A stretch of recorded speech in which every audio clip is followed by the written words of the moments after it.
नमस्कार, मैं हूं प्रदीप और आप देख रहे हैं थिंक 360। आज हमारे साथ स्टूडियो में मेहमान के तौर पे मौजूद हैं पंडित मुकेश भारद्वाज। आपका बहुत बहुत स्वागत है मुकेश जी। पंडित मुकेश भारद्वाज ख्यातनाम ज्योतिष हैं। देश विदेश में आपको कई सम्मान प्राप्त हुए हैं। ज्योतिष और पर्सनालिटी डेवलपमेंट को लेकर भी आपके विचार काफ़ी सुनने योग्य होते हैं। तो आज हमारे साथ स्टूडियो में राजस्थान के विषय पे हम बात करने के लिए मुकेश भारद्वाज जी के साथ हैं कि राजस्थान का भविष्य क्या है, फिलहाल जो राजनीतिक अनिश्चितताएं चल रही है इस विषय पे। पंडित जी बहुत बहुत स्वागत है आपका। बिल्कुल, बताएं। देखिए प्रदीप जी, सबसे महत्वपूर्ण बात राजस्थान की अगर हम जब करते हैं जी, तो राजस्थान की कुंडली में जब राजनीति की बात होती है तो बहुत ही प्रमुखता से हम अशोक गहलोत जी की बात करते हैं जी। रीजन कि उनकी कुंडली के अंदर कुछ सितारे इस तरह के हैं, कुछ ग्रह इस तरह से अवस्थित हैं कि जो उन्हें अनबीटन बनाते हैं। अनबीटन यानी कंपटीशन में जब वो होते हैं, यानी ऐसी स्थिति के अंदर जहां बहुत सारे लोग अपनी अपनी किस्मत आजमा रहे हो, क्योंकि राजनीति तो किस्मत का खेल है। जब किस्मत आजमा रहे हो तो हम देखेंगे कि अशोक गहलोत के स्पर्धा में जो भी कुंडलियां हैं वो थोड़ी सी कहीं कमजोर रह जाती हैं। वो थोड़ी सी कहीं एक उनका जो कहना चाहिए कि जीतने के अवसर जो हैं वो थोड़े कम रह जाते हैं। सचिन पायलट पहले भी आगे आए थे और आज भी फ्रंट फुट पे आए हैं। उन्होंने सीधा आरोप लगाया कि अनुशासन इन लोगों पे कार्रवाई हो। सचिन पायलट का ये भी कहना है कि अशोक गहलोत की मोदी ने तारीफ की है। मोदी ने पहले गुलाम नबी आजाद की तारीफ की थी, उन्होंने पार्टी छोड़ दी।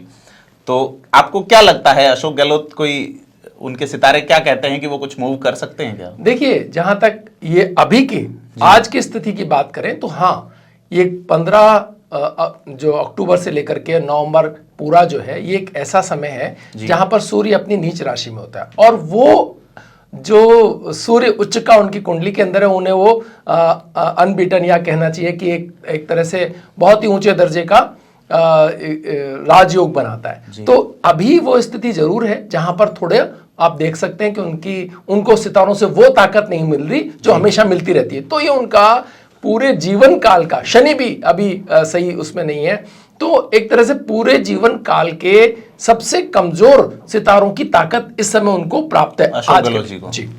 तो क्या लगता है कुछ बदलाव हो सकता है? तो अब ये इस बात पे निर्णय करेगा कि सामूहिक ताकत दूसरी तरफ से कितनी लग रही है। अब अगर सचिन पायलट की बात करें तो वो उनकी कुंडली में सूर्य जो है वो स्वराशिस्थ है। ये एक ऐसी स्थिति होती है कि वो व्यक्ति बहुत ही ऊंचे दर्जे का मैनेजर होता है। सब चीजों को संभालना, सबको साथ लेके चलना, एक बहुत ही इंथुजियाज्म लेवल हाई होना, पॉजिटिव सोचना, ये सब चीजें उनके गुणों का हिस्सा है। लेकिन अगर कंपटीशन में कहीं भी अशोक गहलोत हैं तो फिर ये गुण उच्च के सूर्य के सामने जो कमजोर पड़ जाते हैं। उच्च का सूर्य जो है स्वराशित सूर्य से ज्यादा बेहतर स्थिति को बनाता है और ऐसी स्थिति में जो है उन्हें तब तक जब तक खुद अशोक गहलोत न चाहें उन्हें डिफीट देना इतना आसान नहीं है।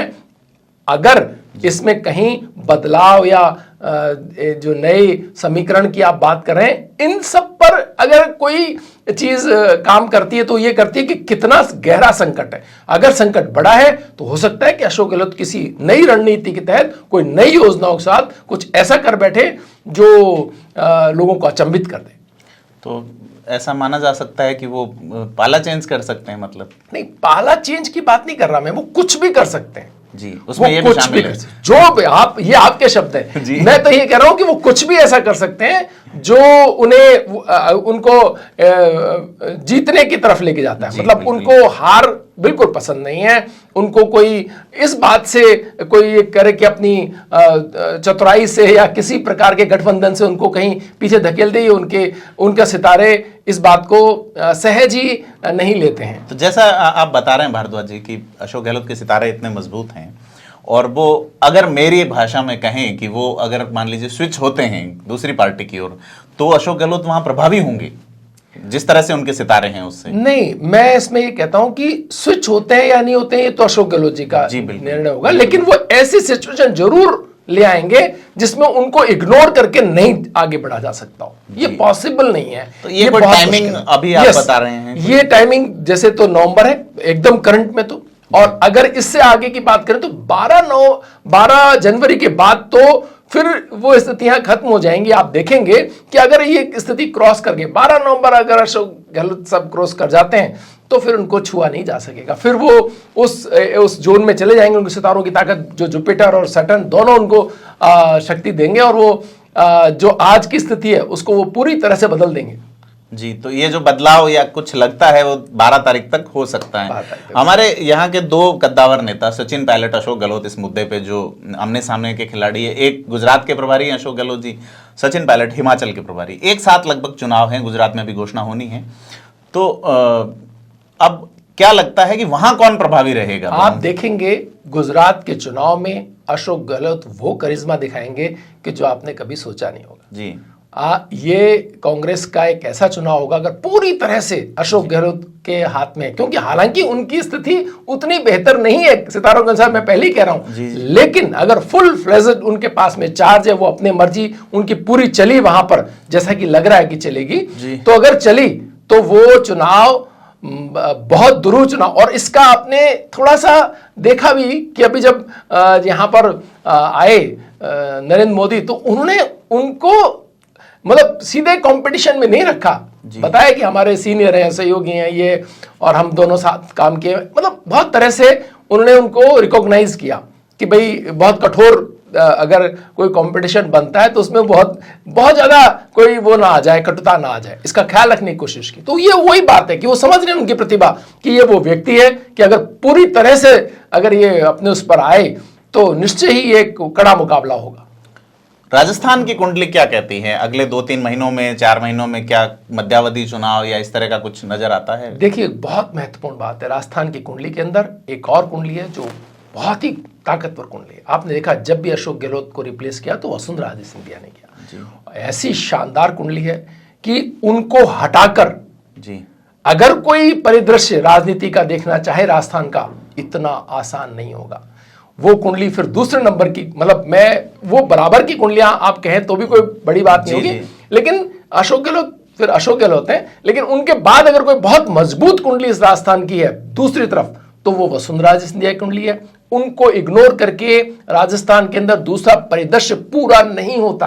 कहीं ना कहीं उनकी जो ताकत है, उनकी भाग्य की ताकत, उनके सितारों की ताकत, अगर वो अलग कर दी जाए, उनको अगर परिदृश्य से बाहर कर दें, मैं नहीं जानता कि और कुंडलियां कौन कौन सी हैं। ऐसी बहुत सारी लोग होते हैं एकदम से सामने आते हैं, बाद में फिर हम उनकी विवेचना करते हैं। तो वो एक कोई ऐसी छिपी हुई कुंडली हो तो अलग बात है, लेकिन आज के परिदृश्य में जो कुंडलियां हैं उनमें अशोक गहलोत के बाद सबसे ताकतवर कुंडली वसुंधरा राजे सिंधिया कुंडली। उनके बगैर दूसरे परिदृश्य की कल्पना करना अभी इतना आसान नहीं दिखाई देता। तो वसुंधरा जी की जैसे बात चली, बीजेपी में ये चर्चा चल रही है कि इस बार हम सीएम का चेहरा बदलेंगे या मोदी के चेहरे पे चुनाव लड़ेंगे। अब तक चुनाव वसुंधरा जी के चेहरे पे ही लड़ा गया है, तो अगर मान लीजिए कि वसुंधरा जी को इग्नोर करती है बीजेपी, तो कैसा रहेगा? मतलब मैंने कहा ही आपको कि अगर कोई ऐसा व्यक्ति जिसकी अपन अभी तक कुंडलियां सामने नहीं आई हो या अपन नहीं जानते हो, आज जो भी परिदृश्य में है उन सब की कुंडलियां अपने पास में अवेलेबल हैं। नाम चाहे हम ना भी ले उनके, लेकिन हर व्यक्ति का लगभग अपने पास में डेटा उपलब्ध है और उन सब में वसुंधरा राजे सिंधिया से बेहतर जो सितारों की ताकत, बाकी राजनीतिक कौशल और ये सब तो अपन देखते हैं कि भाग्य की बात करें, कर्म प्रधान ईश्वर ने इसको रखा है।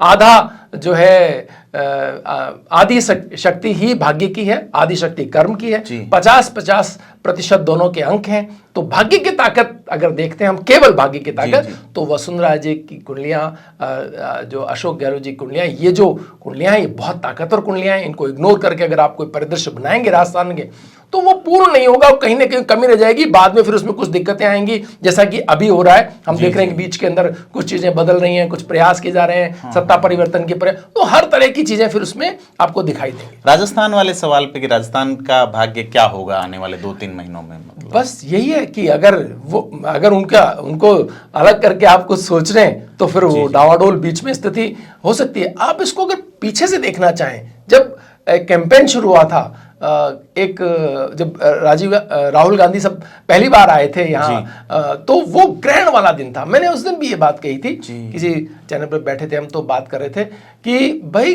कौन चुनता है ग्रहण वाला दिन, है ना। जिस दिन यहाँ कैंपेन की शुरुआत हुई और उन्होंने राजस्थान को कि भाई अब चुनाव की प्रक्रिया में राजस्थान शुरू हो गया, तो वो वहां से एक खिचकिच शुरू हुई थी और अभी तक जारी है।